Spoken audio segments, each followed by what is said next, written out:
Hi everybody. இன்னைக்கு நான் பண்ண போகிற டிஷ் என்னன்னு பார்த்தீங்கன்னா, ஒரு குயிக்கான பருப்பு சாதம் தான் பண்ண போகிறேன். இன்னைக்கு சாட்டர்டே, வெதர் கொஞ்சம் நல்லா இருக்குது. ஸோ அதனால் அவுட்டிங் போகலாம் அப்படின்னு பிளான் பண்ணியிருந்தோம். அதனால் ஒரு ஃபாஸ்ட் குக்கிங் மாதிரி பண்ணிடலாம் அப்படின்ட்டு 3/4 கப்பு ரைஸும் 3/4 கப்பு மைசூர் தால் ரெண்டுத்தையும் ஒரு 1/2 hour ஊற வச்சுட்டேன்.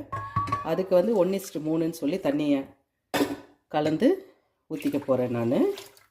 இது கூட பார்த்திங்கன்னா கேரட்டு, பீன்ஸு, உருளைக்கிழங்கு, வெங்காயம், பூண்டு, தக்காளி எல்லாமே கட் பண்ணி வச்சுருக்கேன். எல்லாத்தையும் இதில் ஆட் பண்ணிக்கிறேன்.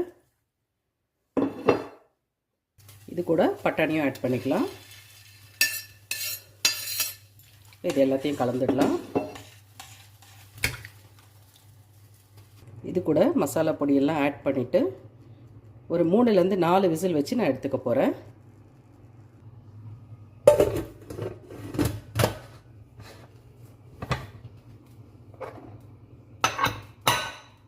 சுவையான பருப்பு சாதம் உங்களுக்காக. தேங்க்யூ.